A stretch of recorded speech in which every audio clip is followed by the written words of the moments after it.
Bueno, hoy día les voy a hablar de un tema importante que se llama blefaroqueratoconjuntivitis en niños. Bueno, sí, gracias.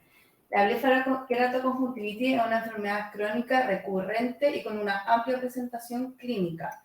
Por lo mismo, se ha tratado de escribir y definir con diferentes nombres, como la blefaroqueratitis estafilocócica, la queratitis fibrocelular o también la queratitis infantil rosácea. En niños es una entidad mucho menos definida que en adultos, está subtratada y también menos diagnosticada. Por lo tanto, la literatura se informa hasta un retraso diagnóstico de 2,4 años en edades que son críticas para el desarrollo del potencial visual de nuestros pacientes. Por lo tanto, sin un diagnóstico y tratamiento adecuado, podemos tener alteraciones corneales severas que nos pueden llevar a una ambliopía irreversible. Obviamente. La epidemiología. Bueno, todos concuerdan que es una entidad común pero subdiagnosticada. En una clínica de subespecialistas de córnea se vio que hasta un 25 de los pacientes remitidos o derivados a la clínica tenían este diagnóstico. Se vio que la edad de presentación puede ser desde los 6 meses hasta la adolescencia, pero más común entre los 4 y 5 años que comienza este cuadro. Y el sexo, no se encuentra diferencia en la mayoría de los estudios, pero sí se vio que en niños, por ejemplo, asiáticos, el 80% eran mujeres. En las otras etnias no había diferencias por sexo. Bueno, se ha visto ya que la demografía tiene un importante factor de riesgo. Se ve que esto es más común en niños asiáticos, en niños indios, en niños tailandeses, que son los niños de Sri Lanka, y del Medio Oriente. Y también se ha descrito un fenotipo tal vez parece que más agresivo en niños caucásicos. Este es un trabajo publicado en Inglaterra en que incluyeron 10 niños derivados por una blefaroqueratoconjuntivitis. 9 de ellos ya tenían una neovascularización corneal en 360 y un compromiso del eje visual. Y 3 de 10 una perforación corneal. También es importante destacar que un 90% fue derivado por un fracaso terapéutico en un periodo de 4.2 años. O sea, además de estar subdiagnosticando, subtratando, también derivamos tardíamente al especialista porque tal vez no sabemos reconocer la gravedad de esta enfermedad. Es importante saber que es distinta la patología en adulto, hay una fisiopatología diferente, hay una mayor afectación corneal, menor respuesta a los corticoides tópicos, está subdiagnosticada, subtratada y las consecuencias son graves. Bueno, la fisiopatología, resumidamente, se habla de una colonización bacteriana al borde palpebral, sobre todo por Gram positivo, que llevaría o que secretan citoquinas proinflamatorias.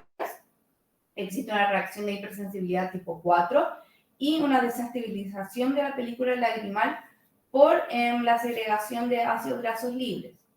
También en niños existe una susceptibilidad inmunogénica muy elevada en comparación con los adultos, o sea, una respuesta inmune mucho más prendida, activada. Y también se ha visto la comorbilidad de la infección con Demodex, que podría funcionar como un vector bacteriano y también generar una reacción de hipersensibilidad de tipo 4. Todo este ambiente proinflamatorio y crónico, en conjunto de algunos pacientes con rosácea ocular, generan una disfunción de glándulas de Meibomian, que sería la génesis de este problema y que traería la alteración a la superficie ocular que veremos más adelante.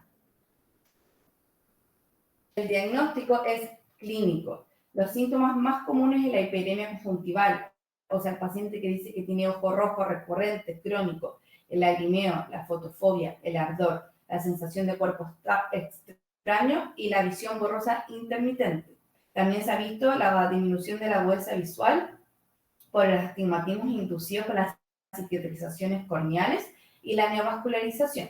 Es importante destacar que en un estudio el promedio de la agudeza visual de los pacientes corregidos fue de un 0,6 en la escala Snellen o un 0,228 en unidades Logmar. O sea, la mayoría de los pacientes tienen una agudeza visual disminuida.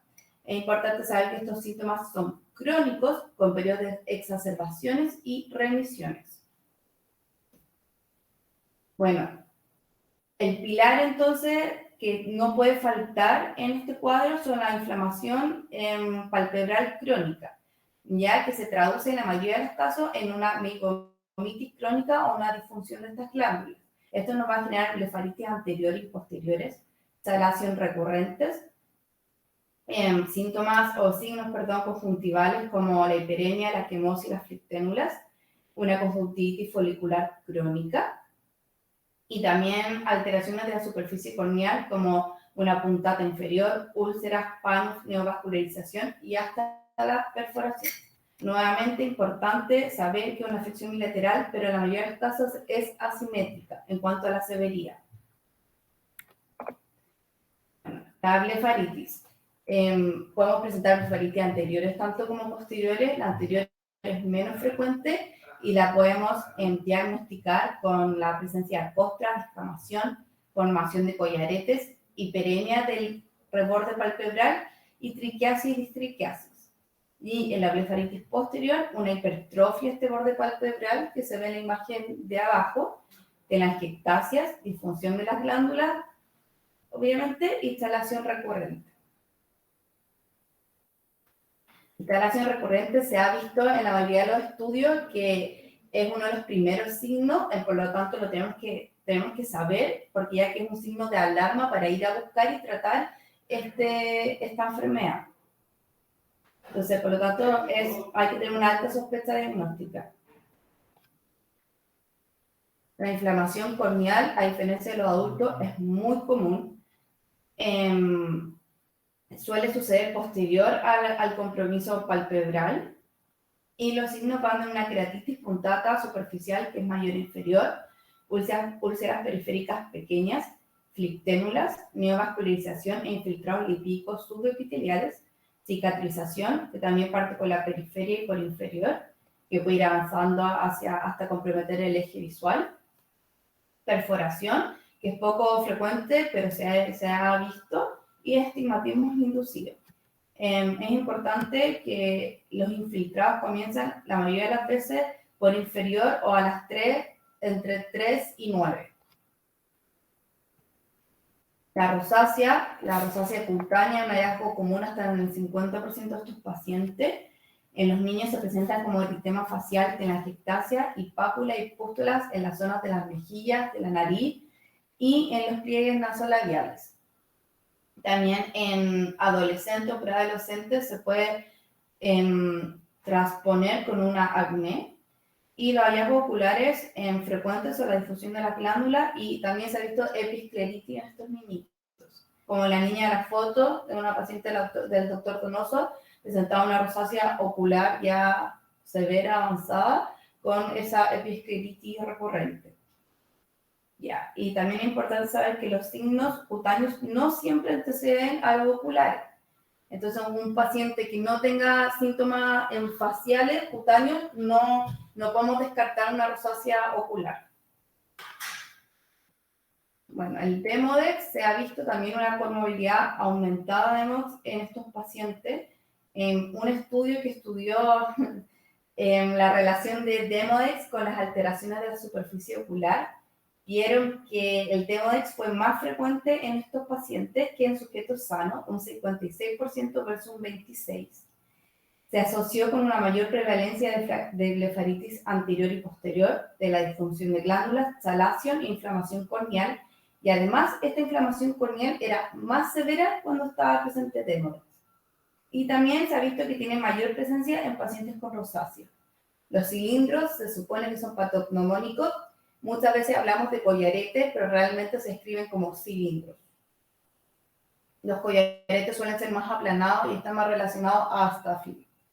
Estos son más como unos cilindros. Bueno, esta es una clasificación de ese mismo estudio inglés que le mostré. Clasifican según el grado de actividad y según el grado de daño.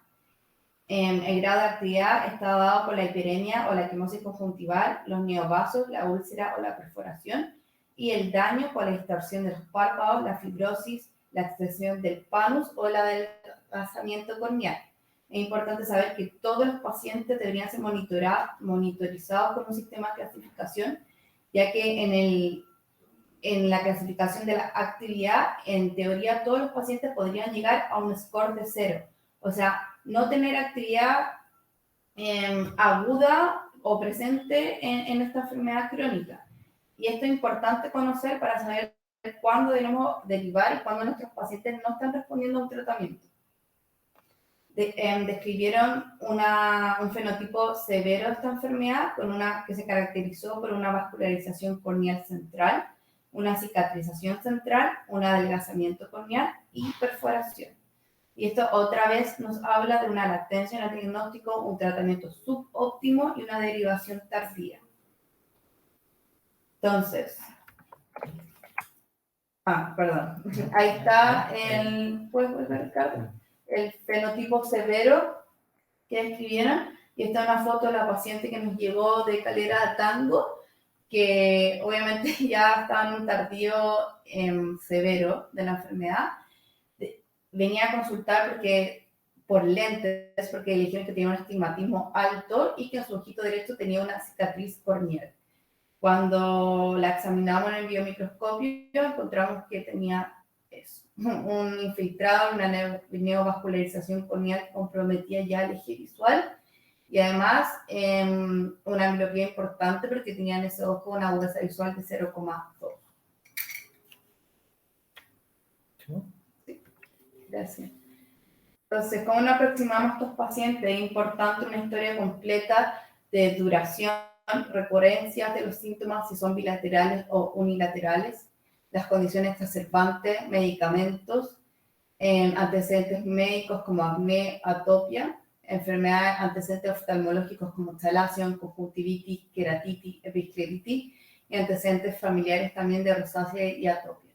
El examen físico es importante revisar la piel de la región facial de estos pacientes, ver que se saque la mascarilla, una agudeza visual correcta con cicoplegia y un examen completo de la lámpara de hendidura que incluya examen del borde palpebral, del film lagrimal, hay que vertir los párpados y hay que teñir las córneas. Diagnósticos diferenciales más frecuentes, en la literatura se dice que es la queratitis herpética, los médicos lo suelen confundir, está unilateral, tiene hipostesia corneal y también tiene siempre, la mayoría de las veces, un antecedente de una úlcera dendrítica. Los otros diagnósticos diferenciales importantes son la queratitis conjuntival vernal y la atópica. ¿Ya? El tratamiento. ¿Qué es importante tener en cuenta en estos pacientes? Que el tratamiento tiene que ser más agresivo, tiene que ser más prolongado y tiene que tener controles frecuentes. Este es un flujograma del mismo trabajo que ya les mostré, en que primero dice clasificar al paciente según el nivel de actividad y el tratamiento, seguir un tratamiento escalonado. Obviamente, si hay signos de perforación o de adelgazamiento corneal importante, tenemos que pasar al tiro a un tratamiento más agresivo. Pero el tratamiento parte con una modificación en la dieta, una higiene de los párpados y una lubricación tópica. Después podemos ir aumentando en el tratamiento con antibióticos corticoides tópicos, después tratamientos orales, después inmunomodulación tópica, hasta una inmunomodulación sistémica que sea descrita.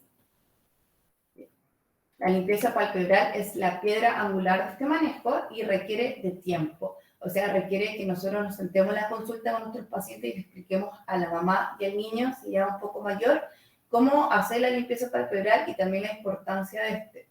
El objetivo es abrir los ductos de las glándulas semigomio obstruidas, drenar y limpiar. Se dice, o sea, está súper bien documentado que tiene que ser un calor local de 41,50 grados, o sea, como 5 grados Celsius por 5 a 10 minutos. Hay que hacer un masaje vigoroso, como sale en la imagen inferior, y después lavar con champú para guaguas diluido o compresas con terpinem, que es el componente activo más potente del aceite del árbol del té. No está descrito la respuesta en los niños a este componente, sí en adultos. En niños es una práctica que se suele utilizar cuando hay, sobre todo con movilidad con Demodex, pero en la mayoría de los trabajos hablan de la limpieza palpebral con champú para guaguas. La lubricación tópica también es importante. Hay que acordarse que estos pacientes tienen un ojo seco evaporativo o la difusión de las glándulas de meibomio. Por lo tanto, la lubricación tópica es para lubricar el ojo, pero también para diluir los mediadores inflamatorios. Se ha visto, se ha utilizado, se ha descrito la carboximetilcelulosa y el hialurato de sodio en estos pacientes. Y lo importante es que deben ser sin preservantes y a horario. Por lo tanto, como estos niños también van al colegio, hay que mandar un instructivo para las profesoras del colegio, ojalá. También se ha visto que la modificación de la dieta y los suplementos son importantes. Una dieta alta en ácidos grasos omega 3 y 6 podrían ser beneficiosos. En adultos esto está bien estudiado, que los suplementos con aceite de linaza, que es omega 3, 1 gramo 3 veces al día mejoraría el BUT, la calidad del meibum y la superficie ocular. En pediatría hay falta de estudios nuevamente, pero se ha escrito en un tratamiento con aceite de linaza de una cucharadita al día para niños menores a 4 años y una cucharada para niños mayores de 4 años. No se han descrito, no hay evidencia con una calidad buena de esto, pero se está empezando a utilizar. Los antibióticos tópicos tienen como objetivo erradicar la colonización de la superficie del borde palpebral, pero también un objetivo antiinflamatorio. Se pueden usar solos en casos más leves o en conjunto con corticoides tópicos en casos más severos. Se han descrito la utilización de eritromicina, que es el más utilizado, la acitromicina, el cloranfenicol, la gentamicina, el cipro, el ungüento de bacitramicina y la tobramicina. No hay como información tan contundente en la literatura. Obviamente la dosificación y los intervalos de tiempo dependen de cada paciente. Bueno, este es un trabajo que estudió el efecto de la acitromicina tópica al 1,5% en 16 niños con rosácea ocular, flicténulas y blefaroqueratoconjuntivitis. No se incluyeron pacientes con blefaroconjuntivitis severo, o sea, que comprometían el eje visual, y se utilizó un régimen de tratamiento discontinuo. Usaban una gota en ambos ojos al día por 3 días, por 3 veces al mes. Luego usaron este mismo esquema 2 veces al mes hasta 1 vez al mes, y eso lo repitieron por 4 a 10 meses dependiendo de cada paciente. Se vio que tenían buenos resultados, mejoraba la hiperemia conjuntival, los síntomas, las flicténulas y la inflamación corneal también. Las flicténulas y la inflamación corneal se demoraban un poquito más en resolver, y la hiperemia conjuntival y las flicténulas de una manera, y los síntomas de superficie ocular respondieron de una manera más rápida. También se vieron que no hubo recidiva de los síntomas en conjunto con un aseo palpebral adecuado al suspender el tratamiento, y tenía mejores resultados que la eritromicina oral, en tanto como de los efectos adversos, sobre todo gastrointestinales, y los resultados. Se ha visto que la acitromicina tópica tendría un efecto antibacteriano y antiinflamatorio importante. Acá hay otro trabajo que comparó la acitromicina tópica al 1,5% contra la tobramicina al 0,3% en colirio, y también se vio que tenía mejores resultados en estos pacientes. Los corticoides tópicos, la primera indicación es el control del infiltrado inflamatorio corneal y la neovascularización. Se ha escrito el loteprednol o la fluorometalona, si se requieren corticoides con un mayor tiempo o en mantención. Y también corticoides más potentes como la prednisolona al 1% y la dexa al 0,1% para el control inicial de estos síntomas. y para las exacerbaciones agudas. Es importante que tiene que ser por periodos cortos de tiempo. Y también se ha descrito la triamcinolona subconjuntival, pero tampoco con un margen de seguridad también comprobado o estudiado. Hay que recordar siempre los efectos adversos corticoides, como la elevación del apío, el melting, la mayor susceptibilidad a la infección y a la catarata, por lo tanto, tiene que ser una indicación cuidadosa con controles frecuentes. Los antibióticos orales, no existe una indicación estandarizada. Con mayor frecuencia están indicados en casos moderados o refractarios a tratamiento tópico. También tienen acción dual de antibacteriano y antiinflamatorio. Y las opciones que tenemos son las tetraciclinas y las doxiciclinas, que están contraindicados en menores a 12 años. Otros reportes dicen menores a 8. La eritromicina, que es más utilizada, que se usa en dosis de 40 miligramos al día, dividido en 3 dosis diarias por 8 semanas. Y la citromicina oral, que se ha visto que tiene una mejor tolerancia y un esquema más adherente. Los inmunadores tópicos también hay que tener claro que no es un tratamiento de primera línea. Se utilizan con mayor frecuencia para ahorrar corticoides. También demoran en hacer efecto, como ya sabemos. Y la mayoría de los estudios son en pacientes con rosácea ocular. Se ha visto que en adultos, para la difusión de las glándulas de meiomio, la ciclosporina 0,05% ha tenido muy buenos resultados. Y en niños se ha estudiado al 2% en pacientes refractarios al tratamiento, o al 0,5% como tratamiento primario, también con buenos resultados, pero tampoco todavía con un margen de seguridad en que se pueda recomendar con seguridad este tratamiento. Bueno, y en algunos casos severos, pero la verdad muy poco frecuentes, se llega a la inmunosupresión sistémica. Entonces se ha visto que la azathioprina tiene el perfil de seguridad mejor tolerado. Dale. Bueno, es importante hablar del Demodex, ya que ya les conté que estos pacientes tienen una alta comorbilidad con la infección por este parásito. Se ha visto que el Demodex es refractario al tratamiento estándar solo con higiene de párpado y antibióticos locales. Por lo tanto, en un paciente que nosotros sospechemos en comorbilidad con Demodex o que no responde al tratamiento inicial, es fundamental hacer la limpieza palpebral con el terpignem, que es el componente del aceite y el agua del té. Por lo tanto, el tratamiento de Demodex es de primera línea y es fundamental.